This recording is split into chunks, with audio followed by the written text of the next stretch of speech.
Hello learners, मैं हूँ आपकी अपनी वैष्णवी और स्वागत करती हूँ आपका अपने चैनल नॉलेज गेनर्स में। तो फिर आज मैं फिर हाजिर हूँ आपके लिए एक नई वीडियो लेकर, जहाँ पर हम पेपर फर्स्ट की प्रिपरेशन कर रहे थे। पेपर फर्स्ट में हमने फर्स्ट यूनिट स्टार्ट किया था, जो कि था हमारा टीचिंग एप्टीट्यूड। ठीक है, तो चलिए अब यहाँ से हम हमारी जो रिमेनिंग प्रिपरेशन है वो स्टार्ट करते हैं, जहाँ पर हम एडल्सेंट लर्नर के बारे में पढ़ रहे थे। जो भी नए यूज़र्स हैं उन्हें मैं बताना चाहूँगी कि यहाँ पर हम महाराष्ट्र से 2021 के लिए प्रिपेयर कर रहे हैं। अगर आप भी चाहते हैं यहाँ से प्रिपरेशन करना, तो चैनल को सब्सक्राइब ज़रूर कर दीजिए। तो सबसे पहला हमारा पॉइंट था, हमने लास्ट वीडियो में जो देखा था वो था हमारा एडल्सेंट लर्नर, यानी कि एडल्सेंट लर्नर क्या होता है, उसकी क्या कैरेक्टरिस्टिक्स है, क्या प्रॉपर्टीज़ है। इस तरह से हमने सारी की सारी बातें लास्ट वीडियो में करी थी। ठीक है, तो एडल्सेंट लर्नर क्या होता है, उसकी क्या डेफिनेशन थी, ये भी देखा था। अब यहाँ पर हमने मेन टर्म यहाँ पर देखी थी कि एडल्सेंस हमने कब कहते हैं, कब उसे हम एडल्सेंट लर्नर हम कहते हैं, जब कोई भी पर्सन ग्रो टूवर्ड्स मैच्योरिटी जब जाता है, जब उसका पीरियड ये ग्रो टूवर्ड्स मैच्योरिटी का स्टार्ट हो जाता है, तब उसे हम क्या कह सकते हैं, एडल्सेंट लर्नर कह सकते हैं। मेनली ये पीरियड कब होता है, 12 to 18 ईयर्स के बीच में। हम चाइल्डहुड से एडल्टहुड की स्टेज में जब पहुंच जाते हैं, तब उस पीरियड को क्या कहते हैं, हम एडल्सेंट लर्नर पीरियड यहाँ पर हम कहते हैं। ठीक है, यहाँ पर हमारी जो है वो लर्निंग, यानी कि मेंटली भी हम स्ट्रांग हो जाते हैं, फिजिकली हम स्ट्रांग होते हैं इस पीरियड में। तो इस तरह से हम जो है हमारे अंदर जो है बहुत सारे चेंजेस उस टाइम पीरियड में वहाँ पर आ जाते। वहाँ पर हम क्या करते, एक डिफ़िकल्ट सिचुएशन को हैंडल करते। कभी हमारी जो कैरेक्टरिस्टिक्स है वो इमोशनली हम कंफ्यूज हो जाते हैं। ठीक है, तो इस तरह से हमारी जो है मिसअंडरस्टैंडिंग वहाँ पर बढ़ जाती है।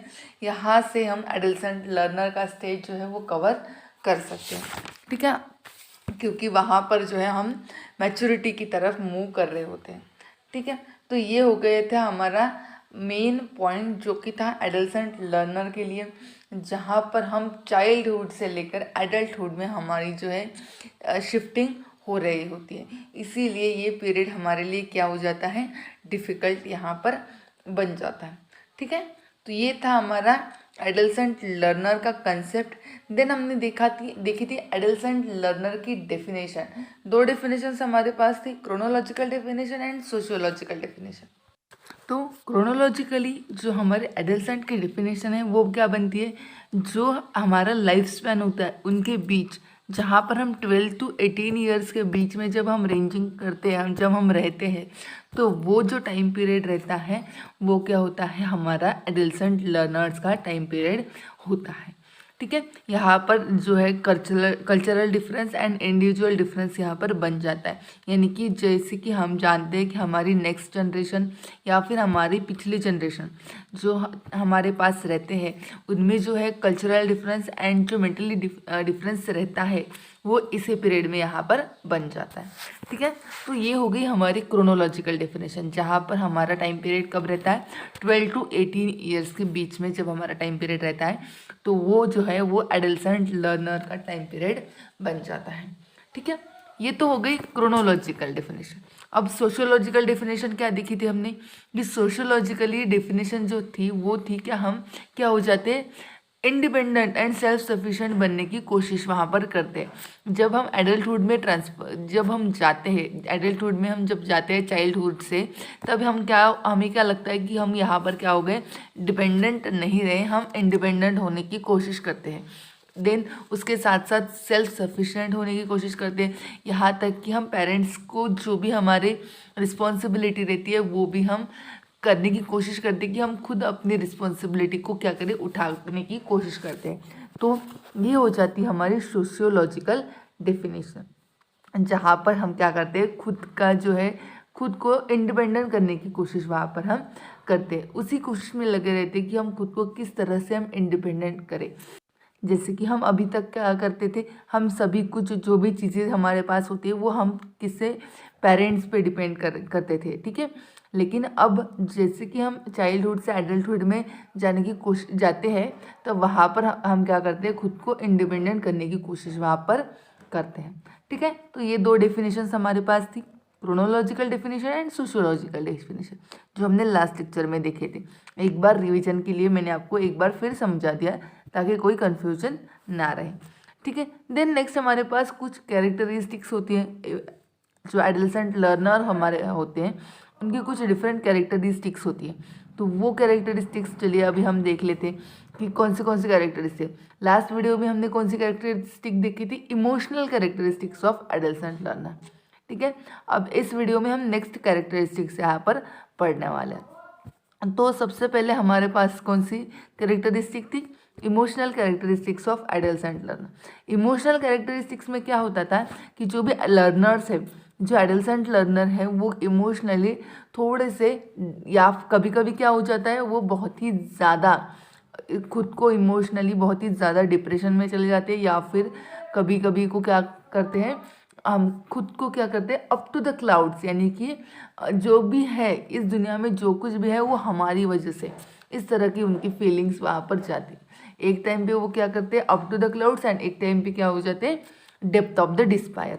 यहाँ इस तरह से वो क्या हो जाते हैं, अपनी उनके इमोशंस वहाँ पर हो जाते हैं। साथ ही साथ उनके जो कभी कभी क्या होता है हंसते हंसते रो देते हैं, या फिर रोते रोते हंस देते हैं। इस तरह से कभी कभी जो है उनका सेल्फ कॉन्फिडेंस इतना हाई हो जाता है कि हम कुछ भी कर सकते हैं, कुछ भी चीज़ हमारे लिए नामुमकिन नहीं है, ऐसा इनका कॉन्फिडेंस बन जाता है। लेकिन सेकेंड टाइम पे वो क्या जो हो जाते हैं डिप्रेशन में चले जाते हैं कि हमसे कुछ भी नहीं हो पाएगा। तो इस तरह से उनकी इमोशनल कैरेक्टरिस्टिक्स होती है, यानी कि वो क्या रहते हैं नॉट अंडर कंट्रोल हो जाते हैं। जो इन्फेरिटी कॉम्प्लेक्स होता है, यानी कि जो भी फीलिंग्स उनकी होती है उनके लिए वो क्या हो जाते हैं फुलफिल करने के लिए, अगर उन्हें घर से अगर उतनी खुशी, उतना प्यार, उतनी केयर अगर नहीं मिली तो वो क्या करते हैं घर से बाहर उनके लिए उनका कंफर्ट जोन देखने की कोशिश करते हैं। देन हमारे पास वो क्या करते हैं डे ड्रीमिंग एंड फैंटेसी, यानी कि जो भी अभी एडोलेसेंट लर्नर, यानी कि एडोलेसेंट जब भी हम रहते हैं तो वहाँ पर हमारे जो है सपने बहुत ज़्यादा बड़े बड़े बन जाते हैं। हम बड़े बड़े सपने देखते हैं, लेकिन उसके लिए जो है कोशिश उतनी नहीं कर पाते।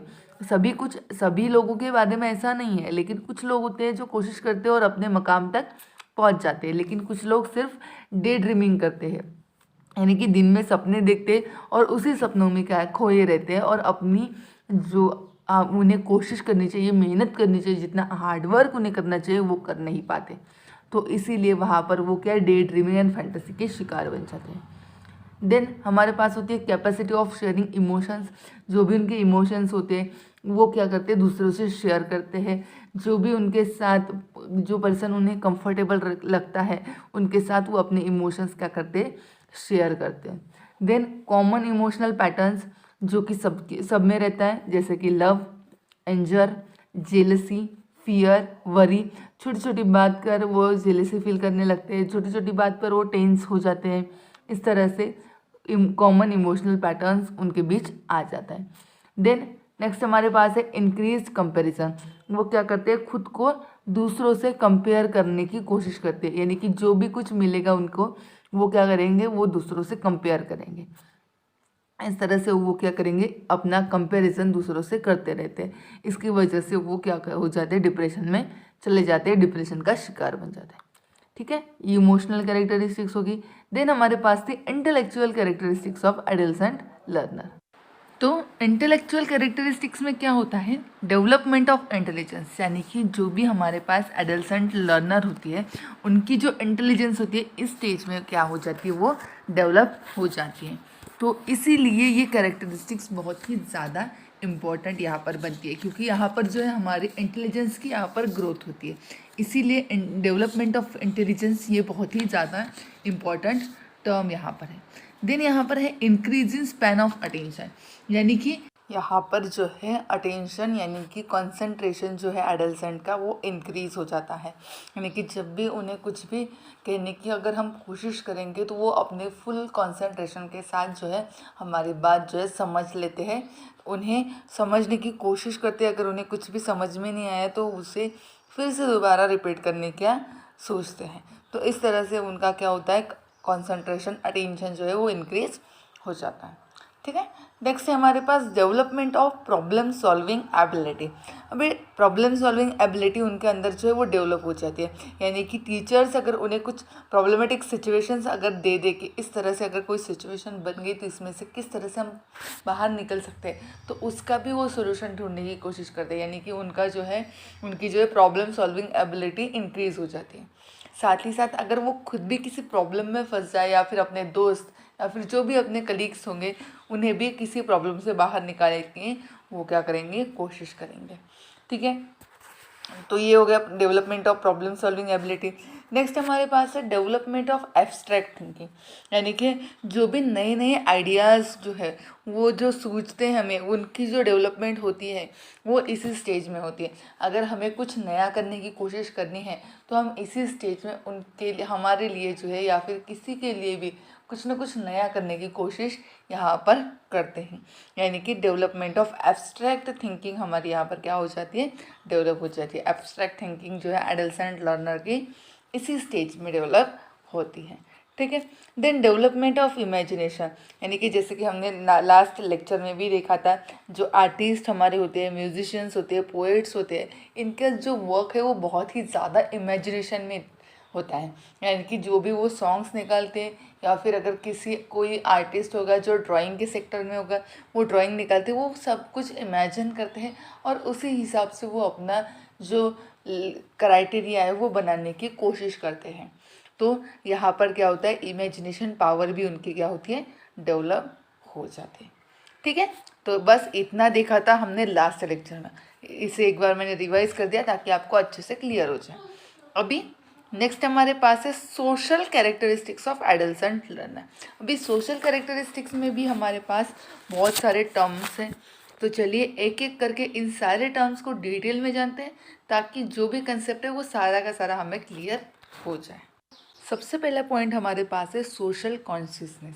तो सोशल कॉन्शियसनेस में हमारे पास क्या होता है, जो भी हमारे एडोलसेंट लर्नर होते हैं, एडोलसेंस होते हैं, जो भी एडोलसेंस पीरियड में रहते हैं, तो वो क्या करते हैं, अपनी सोसाइटी में, अपने सोशल नेटवर्क में अपना जो स्टेटस है उसे क्या करते हैं, बढ़ाने की कोशिश करते हैं। यानी कि उन्हें लगता है कि जो भी हमारा स्टेटस अभी है उससे बहुत ज़्यादा बेहतरीन हम इस दुनिया के लिए बन पाए, तभी वो क्या करते हैं, इसके लिए हमेशा कोशिश में रहते हैं कि हम किस तरह से अपने स्टेटस को इंक्रीज़ करें, किस तरह से अपने पेरेंट्स को, अपने फ्रेंड्स को अपने स्टेटस में हाई लेवल तक हम लेकर जाएं। तो इस तरह से हमारी जो है सोशल कॉन्शियसनेस यहाँ पर इंक्रीज़ हो जाती है, यानी कि वो चाहते हैं कि अपना जो भी स्टेटस हो वो सोसाइटी में थोड़ा बहुत हाई हो जाए, तो इसी कोशिश में वो लगे रहते हैं। जब भी उन्हें कुछ ना कुछ मौका मिलता है कैसा कुछ करने का जहाँ पर उनका स्टेटस इंक्रीज़ हो, उनका स्टेटस थोड़ा बहुत हाई चला जाए, तो उसके लिए वो एक मौका ढूंढते रहते हैं और उसके लिए बहुत ही ज़्यादा कोशिश वो करते हैं। यानी कि एडोलसेंट लर्नर के लिए सबसे इम्पोर्टेंट पॉइंट क्या हो जाता है, सोशल कॉन्शियसनेस। वो अपना स्टेटस जो है सोसाइटी में बहुत अच्छा बनाना चाहते हैं। ठीक है। देन नेक्स्ट हमारे पास है ग्रुप लॉयल्टी। अब ग्रुप लॉयल्टी का मतलब यहाँ पर क्या होगा, यहाँ पर जो भी उनके ग्रुप्स रहते हैं, जैसे कि फ्रेंड्स का ग्रुप हो या फिर अदर कोई भी ग्रुप अगर उनके पास होते तो उस ग्रुप से वो क्या रहते हैं, बिल्कुल लॉयल रहते, यानी कि उस ग्रुप से उन्हें पता है कि हमें क्या सिंपैथी मिल सकती है। उस ग्रुप में कंपटीशन रहती है, कोऑपरेशन रहता है, लीडरशिप रहती है, इन सारे पॉइंट्स को वो क्या कर सकते हैं, वहाँ पर कवर कर सकते हैं। इसीलिए वो अपने ग्रुप से क्या होते हैं, लॉयल होते हैं। वो अपने ग्रुप से बहुत ही ज़्यादा कुछ ना कुछ अच्छा सीखने की वहाँ पर कोशिश करते हैं, क्योंकि वहाँ पर उन्हें सिंपैथी मिलती है, इसीलिए वो बहुत ही ज़्यादा अपने ग्रुप से क्या हो जाते हैं, अटैच हो जाते हैं। ठीक है, वहाँ पर कंपटीशन होता है, इसकी वजह से वो अपने फ्रेंड्स के साथ, अपने ग्रुप के साथ लॉयल रहते हैं। कंपटीशन के ज़रिए वो अपना स्टेटस है वो इंक्रीज़ कर सकते हैं, अपने लाइफ में आगे बढ़ सकते हैं। इसीलिए जो है वो अपने ग्रुप के साथ क्या रहते हैं, लॉयल रहते हैं। कोऑपरेशन उनके साथ रहता है, क्योंकि वो एक दूसरे के साथ इतने ज़्यादा कोऑपरेट करते हैं, जो भी उनके साथ कोई भी अगर डील हो गई, वो किसी प्रॉब्लम की या फिर कोई भी प्रॉब्लम वहाँ पर अगर आ चुका होगा तो वह सब मिलकर जो प्रॉब्लम का सॉल्यूशन फाइंड आउट करते हैं। इस तरह से उनकी जो है ग्रुप की कुछ ना कुछ खासियत रहती है, इसीलिए वो अपने ग्रुप के साथ क्या हो जाते हैं, लॉयल हो जाते हैं। उनके साथ कुछ ना कोई ऐसा होता है जो उस ग्रुप में लीडरशिप बनाए रखता है, यानी कि वो ग्रुप जो है अच्छा चल सके। तो इस तरह से वो क्या हो जाता है, ग्रुप बहुत ही ज़्यादा अच्छा हो जाता है, इसीलिए वो अपने ग्रुप के साथ क्या हो जाते हैं, लॉयल हो जाते हैं। समटाइम्स क्या हो जाता है कि कोई पेरेंट्स कहते हैं कि नहीं, उस ग्रुप में रहना बिल्कुल आपके लिए अच्छा नहीं होता, लेकिन फिर भी वो अपने पेरेंट्स के खिलाफ जाकर उस ग्रुप के साथ लॉयल्टी निभाते हैं, ग्रुप के साथ लॉयल रहते हैं। ठीक है, तो ये हो गई सोशल कैरेक्टरिस्टिक्स ऑफ एडolescent लर्नर, यानी कि वो क्या होता है, सोशली कॉन्शियस होता है, यानी कि अपने ग्रुप, अपने आप को या फिर अपने फैमिली को, अपने फ्रेंड्स के साथ वो अपना स्टेटस जो है वो हाई करना चाहते हैं। देन ग्रुप के साथ वो अपने लॉयल्टी बनाए रखना चाहते हैं, यानी कि जो भी उनको फैसिलिटीज़ उस ग्रुप में मिलती है, उन्हें लगता है कि उस तरह की फैसिलिटीज़ उन्हें कहीं नहीं मिलेगी, तो वो अपने पेरेंट्स के खिलाफ जाकर उस ग्रुप के साथ लॉयल रहते हैं। ठीक है, तो ये हो गई ग्रुप लॉयल्टी। देन हमारे पास होती है थर्ड कैरेक्टरिस्टिक्स, जो है सोशल सर्विस, यानी कि यहाँ पर क्या होता है, जो भी सोशल सर्विसेज रहती हैं वो देने में, जो भी लोगों को सोशल सर्विस प्रोवाइड करना चाहते हैं वो देने में उन्हें क्या आता है, मज़ा आता है। वो अपनी जो भी सर्विसेज है वो उन्हें प्रोवाइड करना चाहते हैं सोशली। वो कुछ ना कुछ किसी ना किसी की क्या करना चाहते हैं, हेल्प करना चाहते हैं। उसके लिए वो बहुत सारे डिफरेंट आइडियाज़ डेवलप करते हैं, जैसे कि वो पब्लिक गैदरिंग रखवाते हैं, फेयर्स, फेस्टिवल्स मनाते हैं सबके साथ। इस तरह से वो जो एडolescent रहते हैं वो सोसाइटी में सबके साथ सोशली बहुत ही ज़्यादा अच्छा बिहेव करते हैं। साथ ही साथ उनकी जो है सोशली वो अपने आप को बहुत ही ज़्यादा स्ट्रॉन्ग बनाना चाहते हैं, क्योंकि यहाँ पर जो है हम सोशल कैरेक्टरिस्टिक्स देखते हैं, तो सोशली वो जो है सबके साथ अच्छा बिहेव करते हैं। साथ ही साथ वो जो सर्विसेज लोगों को प्रोवाइड करनी चाहिए वो इन्हीं लोगों से आपको मिलती है, यानी कि हम जो बोलते हैं ना, देश का युवा जो आगे आता है, तो इसी कैरेक्टरिस्टिक की वजह से जो है देश का युवा जो है सभी को अपने साथ लेकर चलने की कोशिश करता है। इसीलिए वो क्या करते हैं, सोशल सर्विसेज प्रोवाइड करने की कोशिश करते हैं, सबके साथ फेस्टिवल मनाने की कोशिश करते हैं। एंड जो भी जिन भी पर्सन्स को किसी भी हेल्प की ज़रूरत होती है, कोई भी अगर प्रॉब्लम्स में आता है, तो उनकी हेल्प करने में उन्हें बहुत ही ज़्यादा अच्छा महसूस होता है। तो ये हो गई हमारी सोशल कैरेक्टरिस्टिक। ठीक है, यानी कि वो क्या होता है, पर्सनली इनकॉन्शियस नहीं होते इन सारे कामों के लिए। वो नहीं मानते कि किसी तरह का अगर उन्हें कुछ भी कोई कह दे, ये इस तरह के आप काम मत करो, या फिर कुछ भी अगर उन्हें लगता है कि ये चीज़ें गलत है, तो उन लोगों की वो नहीं सुनते। और इसी तरह से जो सोशल सर्विसेज जो उन्हें प्रोवाइड करनी होती है लोगों को, वो प्रोवाइड करने वो चले बन जाते हैं। ठीक है, तो यानी कि यहाँ पर सोशल सर्विसेज जो भी प्रोवाइड करते हैं वो सबसे ज़्यादा कौन सा ग्रुप आप यहाँ पर आपको प्रोवाइड करेगा, सोशल कैरेक्टरिस्टिक्स ऑफ एडolescent लर्नर की कैरेक्टरिस्टिक्स में कौन सा आता है, सोशल सर्विस। तो यानी कि एडolescent लर्नर, एडolescent स्टेज में जो भी लोग होते हैं, तो यहाँ पर क्या करते हैं, सोशल सर्विस प्रोवाइड करने की कोशिश करते हैं। ठीक है, तो ये हमारा थर्ड पॉइंट हो गया जो कि सोशल सर्विस है।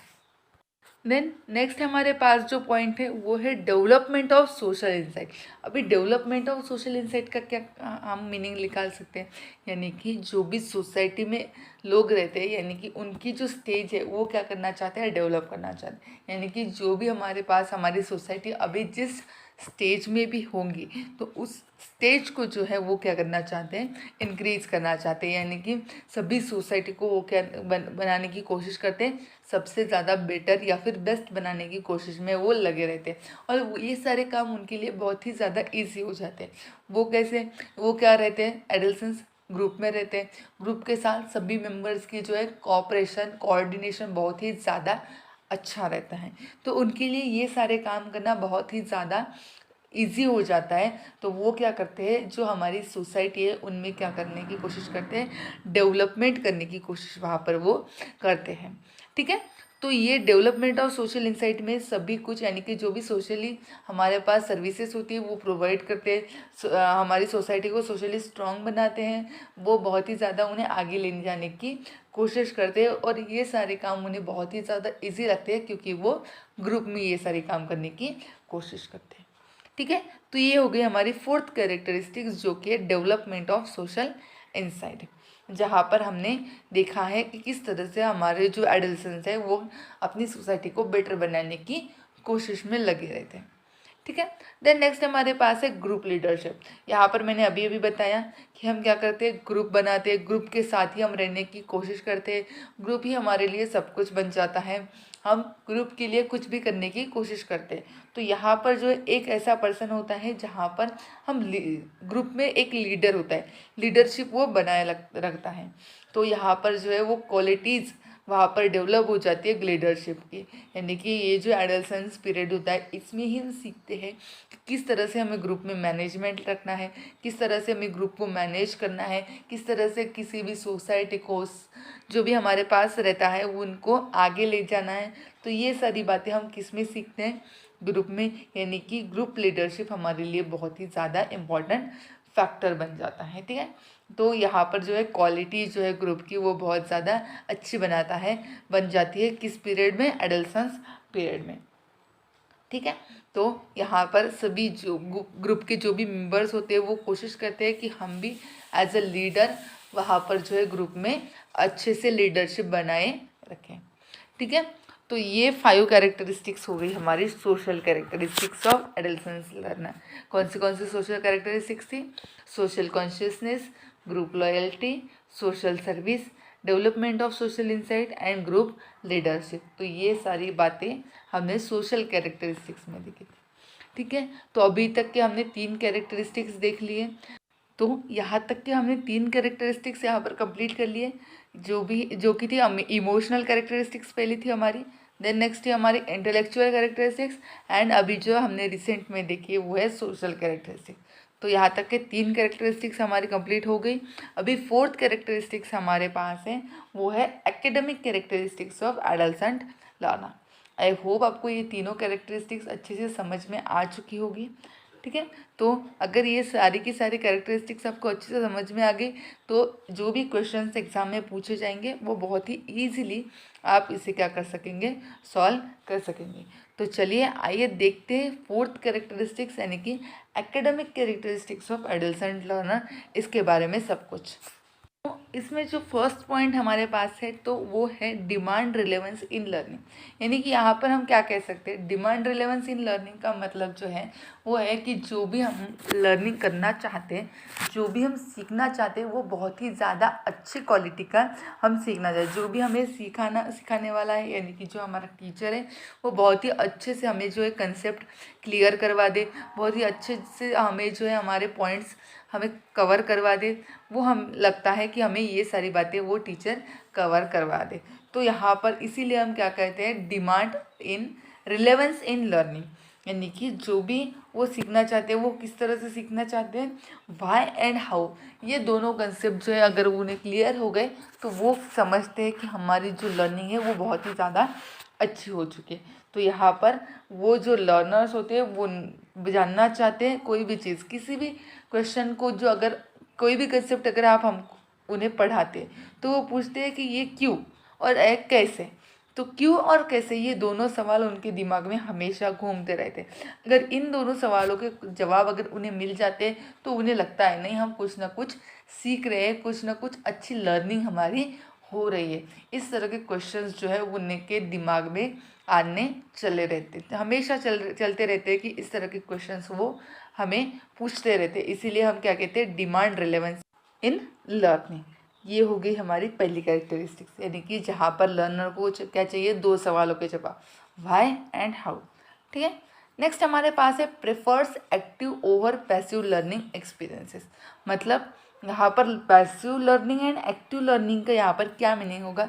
तो चलिए यहाँ पर जो है पैसिव लर्निंग यानी कि लर्नर्स नहीं चाहते कि वो कुछ इस तरह से क्लास में बैठे रहे और टीचर सिर्फ बोलते जा रहे हैं, उन्हें कुछ कंसेप्ट या फिर इन्फॉर्मेशन जो है वो उन्हें प्रोवाइड करते जा रहे हैं और लर्नर्स को उन्हें कुछ भी समझ में नहीं आ रहा है। इस तरह से वो सिर्फ पैसिवली बैठना नहीं चाहते, वो चाहते हैं कि एक्टिव रहे वो क्लास में। जो भी उन्हें डाउट्स हो, जो भी उन्हें कंसेप्ट अगर उन्हें समझ में नहीं आ रहे तो वो टीचर से जाकर डायरेक्टली पूछ ले कि सर या फिर मैम, जो भी आपके टीचर होंगे उन्हें डायरेक्टली जाकर पूछ सके कि जो भी कंसेप्ट, जो भी डाउट्स है वो क्लियर करवा सके। इसीलिए यहाँ पर क्या चाहते हैं लर्नर्स कि जो भी वो रहे वो पैसिव लर्निंग नहीं करे, एक्टिव लर्निंग वहाँ पर वो करना चाहते हैं। ठीक है, तो ये हो गई हमारी प्रेफर्स एक्टिव, क्योंकि वो क्या चाहते हैं actively over passive learning experiences. तो यहाँ पर वो पैसिव नहीं, एक्टिव लर्निंग यहाँ पर करना चाहते हैं। ठीक है, तो ये हो गया हमारा सेकेंड कैरेक्टरिस्टिक्स। नेक्स्ट है हमारे पास interest in interacting with peers during learning process, यानी कि जो भी वो सीख रहे होते हैं, ठीक है, कुछ ना कुछ क्लास में कुछ ना कुछ कंसेप्ट वहाँ पर उनके चल रहे होते हैं और सीखते सीखते वो चाहते हैं कि जो भी उनके टीचर्स है वो बहुत ही अच्छे से उन्हें समझाएं। साथ ही साथ वो अपने क्लासमेट्स, अपने ग्रुप मेंबर्स के साथ जो भी टीचर्स ने सिखाया है वो डिस्कस कर ले, बहुत ही अच्छे से उनके जो कंसेप्ट है वो क्लियर कर ले, अपने डाउट्स क्लियर कर ले। साथ ही साथ ग्रुप स्टडी करे, कुछ अलग अलग कंसेप्ट वो अपने स्टडी में ऐड करें, ये वो चाहते हैं। इसीलिए वो क्या करते हैं, इंटरेस्ट के साथ, अपने इंटरेक्टिंग के साथ जो है अपने स्टडी को करते रहते हैं। ठीक है, तो ये थर्ड पॉइंट हमारा हो गया interest in interacting with peers during the learning process, यानी कि जो भी अपने क्लासमेट्स, अपने फ्रेंड्स होते हैं उनके साथ, ग्रुप मेंबर्स होते हैं उनके साथ सभी कुछ वो डिस्कस करते हैं, अपने डाउट्स को क्लियर कर लेते हैं। ठीक है, ये हो गए। देन नेक्स्ट हमारे पास moving from concrete to abstract thinking. अभी कॉन्क्रीट टू एब्स्ट्रैक्ट थिंकिंग का क्या मीनिंग होता है? एब्स्ट्रैक्ट थिंकिंग यानी अभी हमने देखा कि जो भी लर्नर्स होते हैं वो चाहते हैं कि जो भी वो पढ़ रहे होते हैं उनमें क्या करें, कुछ ना कुछ न्यू आइडियाज़ वहाँ पर वो लर्न करें, कुछ ना कुछ एब्स्ट्रैक्ट आइडियाज़ वो वहाँ पर लगाएं। यानी कि जो भी उनकी थिंकिंग होती है वो कैसी होती है, एब्स्ट्रैक्ट थिंकिंग होती है। यानी कि जो भी कंसेप्ट के साथ वो पढ़ रहे होते हैं उसमें कुछ ना कुछ नया ऐड करके क्या करना चाहते हैं, वो बहुत ही ज़्यादा नई थिंकिंग, कुछ ना कुछ नई जो चीज़ें वो डेवलप करने की कोशिश करते हैं। इसीलिए वो क्या करते हैं, कॉन्क्रीट से एब्स्ट्रैक्ट में मूव कर। ठीक है, तो ये हो गई हमारी फोर्थ कैरेक्टरिस्टिक्स जो कि थी moving from concrete to abstract thinking. तो ये 4 कैरेक्टरिस्टिक्स हमने देख ली। Demand relevance in learning, prefers active over passive learning experience, interest in interacting with peers during learning process, moving from concrete to abstract thinking. ठीक है, तो ये हो गई हमारे एकेडमिक कैरेक्टरिस्टिक्स। तो इस तरह से हमने जो कैरेक्टरिस्टिक्स थी एडोलसेंट लर्नर की वो यहाँ पर हमने कर ली है कंप्लीट। कौन सी कैरेक्टरिस्टिक्स हमने यहाँ पर देखी? सबसे पहले देखी थी हमने इमोशनल कैरेक्टरिस्टिक्स, देन इसके बाद देखी थी इंटेलेक्चुअल कैरेक्टरिस्टिक्स, उसके बाद हमने देखी थी जो हमारी थी यानी कि social characteristics, and last one यानी कि अभी जो हमने रिसेंट में देखी है वो थी हमारी एकेडमिक कैरेक्टरिस्टिक्स। तो ये 4 कैरेक्टरिस्टिक्स हमने देख लिया। आई होप आपको पूरी की पूरी कैरेक्टरिस्टिक्स जो है एडोलसेंट लर्नर की वो आपको समझ में आ गई हो। तो बस इस वीडियो के लिए इतना ही। कल फिर मिलूंगी आपके लिए एक और नई वीडियो लेकर, जहाँ पर हम पढ़ेंगे जो भी नेक्स्ट पॉइंट होगा हमारा टीचिंग एप्टीट्यूड का, जहाँ पर है हमारे स्वयं जो हमारी टीचिंग एप्टीट्यूड की बहुत ही ज़्यादा इम्पॉर्टेंट कंसेप्ट यहाँ पर है, वो हम वहाँ पर कल पढ़ेंगे। जिसके भी रिलेटेड, स्टडी के रिलेटेड जो भी हमारा कंसेप्ट है वो वहाँ पर हम करेंगे क्लियर। ठीक है, thank you for watching this video. Keep watching, keep learning. और अगर हमारे चैनल पर आप बिल्कुल नए हैं तो चैनल को कीजिए सब्सक्राइब और बेल आइकन दबाना बिल्कुल ना भूलें।